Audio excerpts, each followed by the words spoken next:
Last night at 2:17 a.m., every child from Miss Gandy's class got up out of bed, went to the front door, opened it, and then ran outside doing a Naruto run.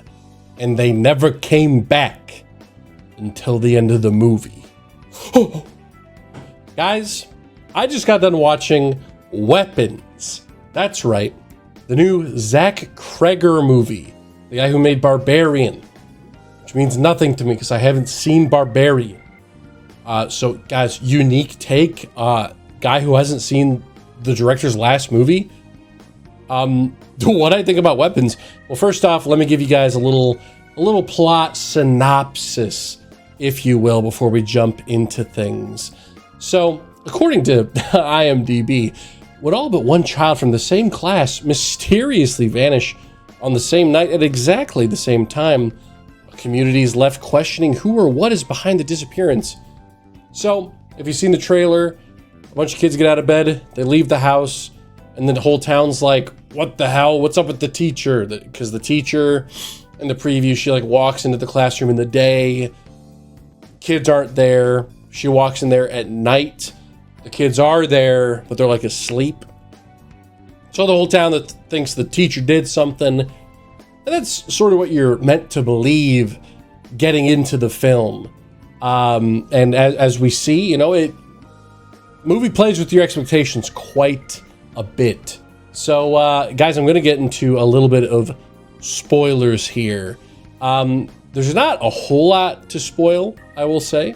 But essentially, we have 6 different acts. So we have Justine is the main character, that she is the first act. We have Josh Brolin's character, Archer. He's the second act. Justine's the teacher, by the way. Archer is a concerned parent who's not dealing with the loss of his son very well. So he begins to investigate. The third character, we have, I forget his name, but it's the boyfriend of the teacher. He's a police officer. The fourth one is a drug addict. The fifth one is the little kid that is the only one left behind that didn't get, he didn't walk off at, 217. Maybe there are only 5 chapters. And then you have the final chapter, so whatever. Those are the 5 main people. So essentially what we find out in Justine's plot, she just goes through this whole thing of being creeped out, trying to convince the town that she was not the one who did it. In the second plot, we have Josh Brolin's character. He gets kind of crazy, looking for his son. He's not doing well at his job because he's not focused. He ends up tracing exactly where all the kids ran off to. They end up going to the house of the kid, Alex, who is the final kid remaining. And then Alex's plot, we essentially see that his aunt, this crazy old bitch, comes over and she's like, why don't you feed your parents soup? Very creepy, guys. And then, kind of goes from there. Turns out, I'm not going to get into a large part of the plot. There will be minor spoilers, so I'm not going to ruin it for you. So that way you can still go to the movies and still be surprised at certain things. Oh, the 6th character is the principal. I completely forgot about that. Okay, guys, going through all the chapters, I loved Justine's chapter. I think they do an incredibly well done job with her. The whole point of this one is figuring out, because you don't know at this point, is she the one that did it? Is she into some weird shit? Someone draws on her car, witch. And even from the trailers, like when she walks into the classroom and all the chairs are empty, you're like, yo, what the piss is she doing? But it turns out she's not the person as of right now. We kind of find that out. And then it ends with the scariest scene for some reason in this whole film. So she's trying to figure out what's going on. So she ends up going to Alex, the kid's house. But the parents aren't answering the door. She sees the parents like stagnant, just like sitting on the couch. So she's like freaking out about it. So she like ends up staking out the house, and she ends up falling asleep in her car, essentially parked right outside the house. And we get this shot of the door just slapping open, and there's nothing there. And all of a sudden you see these like rickety motions, almost like stop motion. This old lady coming out of the house, waddling over to the car. And it's like half of me's like, this is kind of funny, but it's like nervous laughing where I'm like, I would shit myself right now. This is insane. There are so many good, shocking moments. I wish there were more, because this is a pretty long movie, by the way. This is about like 2 hours and 10 minutes. And it does give us a lot of good time for all the different characters, but it makes me want more, more shocking moments like that. And then after her chapter ends, the old lady like snips her hair. We go to Josh Brolin's character. We see that his wife is a bitch. He's okay. So Josh Brolin is like sleeping in his son's bed because obviously he's torn up about his son, leaving. And the wife's like, I'm going to work. I'm like, wow, that's all we see of her. And then, yeah, so like I said, he tracks down the location. It kind of just ends. It ends with the principal like attacking Justine while Josh Brolin's character is confronting Justine.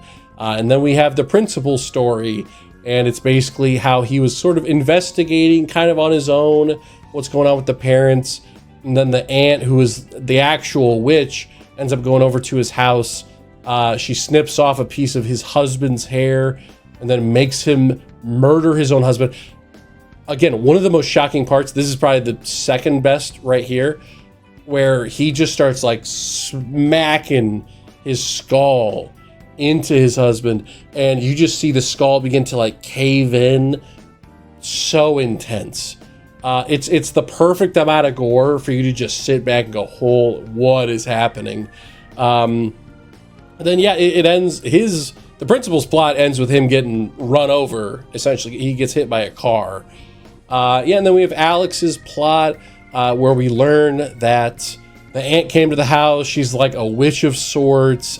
She's bald. She's trying to get her hair back. She's dying. So she puts the kids' parents into this like stasis mode. And here's what I like about the movie. And some people might not like this, but the movie does not spoon feed you. Okay? If you're waiting for the point where the old lady sits down, she goes, don't you see? This was my plan. I do this, and then this happens, and then this and this. That does not happen. That is not in the film at all. You are given the events that happen, and you are there. You're in the audience. You are there to put the puzzle pieces together. That is completely your job. And I love that so much. Because essentially what we see is the parents are in this like stasis mode, and she's growing like a little hair back. So it's like, oh, okay, so she's like getting life energy from the, she's essentially like killing them. And we see afterwards that when her spell is broken, they're basically mute. They're essentially vegetables. So you still see that some of those effects, it's not like, oh, poof, it's gone. But yeah, and so the reason that all the kids left their homes is because Alex was told by his crazy witch aunt to collect one item from each of the kids. And then after that, she summons all the kids to the house, and she's like sucking up all their energy. And then, yeah, that kind of leads into the last little bit where they confront her at the house. Alex is kind of the one to save the day. Justine and Josh Brolin, while they do have very important parts in the movie, they don't really do much in the end, which I don't know how I feel about that. Because basically, right, so they get to the house, and downstairs, Josh Brolin's character and Justine, they're attacked by her Justine's boyfriend and the druggie that the cop was after. And then they're kind of just fighting for like 10 minutes. And this whole time upstairs, Alex is actually, because he's been watching his aunt do this stuff, so he turns all the kids on the aunt, and then all the kids rip her apart and they start eating her, and it's such a satisfying ending. But it does kind of make me think. I'm like, I don't know, I would have liked to see them a little more involved, because we don't really ever get a confrontation with them. Yeah, because I mean, Josh Brolin's character, he essentially walks in, fights a drug addict, and he gets his son back, which, you know, it is satisfying. So I don't really have a problem with it. I guess I wish there was a little bit more. Just give me like one interaction, help out a little bit, but it works the way it is. So it's kind of a nothing burger that I'm complaining about. So anyway, now I know what you're thinking. Cop and drug addict, where'd that come from? Okay, so there's two other stories that I neglected to mention, because I think this is probably my main negative. So you have this side plot where one of the whole chapters is the cop boyfriend, and his whole entire thing is that he's like a really bad rookie cop, and he's like kind of investigating the kid thing, kind of not. His chapter is more so just to be like an in-between. It's a bridge to connect other chapters. So that's why I was a little iffy with this one. There's not real importance to his character, aside from being there in the final chapter and being there for Justine at the beginning of her chapter. Because essentially all he does is he goes after this drug addict, and then he gets pricked by a needle, he punches him, and then he's like, oh shit, that was caught on my body cam. He tells the sergeant, and the sergeant's like, oh, piss. Hopefully no one asks for those documents. Then the druggie comes back, and then he like almost kills the druggie, and then the druggie and him go back to the house. Meanwhile, the druggie's story, yeah, he gets knocked out by the cop, and then after that, he ends up just kind of sneaking into Alex's home, because he's a homeless guy, so he's just trying to steal some stuff. And then he actually comes across the kids. So again, it's kind of the same thing for him, where it's like, there's not really his character is not important, like, at all, but what he discovers is important. So I just feel like if we removed what he discovered and gave it to someone else, like maybe have Josh Brolin's character discover it, then it would have clicked a little bit more. You would have given him a little bit more to do. Maybe wouldn't have had to deal with another character. I don't know, because it just seemed kind of pointless, because they both end like dying. Like Justine ends up having to shoot her boyfriend, and Josh Brolin's character ends up taking out the druggie in a admittedly very funny scene where he knocks him out, but because he's like on crack, he just like keeps getting up every 5 seconds. So it's like, that's really funny. But yeah, but I'd say about similar to Sonic Adventure, 4 out of 6 chapters are good. So yeah, it's interesting the way they go about it. But that's about it. Alex is the one that saves the day. He gets all the kids to turn on the aunt. They kill her, breaking the spell. Then that's it. Everyone gets their kids back. Yeah. But the kids are vegetables too. So, they mentioned at the end, like, oh, some of them are starting to say words and stuff like that. So it's really interesting. I thought this was a very good film. So let's go into my specific positives and negatives that I did not specifically go over. Okay, I kind of brushed up on this before, but in terms of the chapters, I loved how they intertwined, because they didn't intertwine in like a very basic way. It was like, okay, in one scene we have Archer, Josh Brolin's character, he's like talking to the cops, he's like, are you gonna do something about this? And then they're like, yeah, we're doing something. And then in the cops chapter, we see the other side of that, where the sergeant is like, I can't believe that guy was complaining. And it's just really interesting to see those parallels. Like, again, in Justine's chapter, we see that someone wrote witch on her car. We don't see who. And Josh Brolin's character, we don't see him writing on it. But we see that he has a bucket of red paint. So it's really cool because, you know, again, it doesn't spoon feed you. They know you're not an idiot. So we don't need to watch him like, I'm going to put witch on the car now. You just know like, oh shit, he did that. And then we move on to the next scene. And I really like that. The entire movie, this is incredibly original. This and Sinners are definitely tied for best horror movies of the year. I do think Sinners is better. I think just as a complete story, that one works a little bit more. I had less problems with that one, but this one is still an incredible original piece with a satisfying ending. In terms of the negatives, like I said, not a lot. The cop and the druggie, if you're gonna have him in there, give him something more to do. Because the druggie happens to stumble on the kids, and that's his only purpose.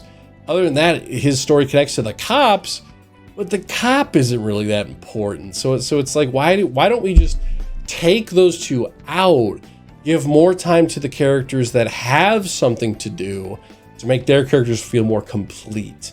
Because in those scenes, it did get a little slow, just because we're kind of walking in place here.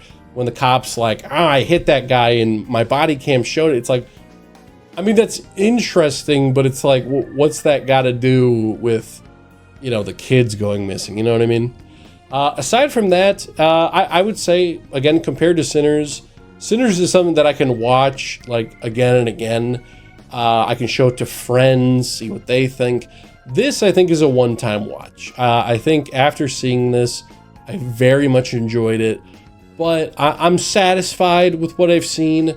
I think that any sort of shock that I had isn't really going to hit as much the second time. But overall, guys, it was a great movie. Don't let my negative points, don't let my critic brain stop you from going to see an original, fantastic movie with a satisfying ending. It's just little things here and there. And, let me know in the comments down below. Did you enjoy the cop and the druggie chapters? Did you think that they, were important to the story? Would it feel more empty without them? Let me know if you do go see it. For now, I'm going to give Weapons a super incredibly solid 8 out of 10. Guys, keep me posted on your thoughts, and I'll see you guys in the next video. See ya.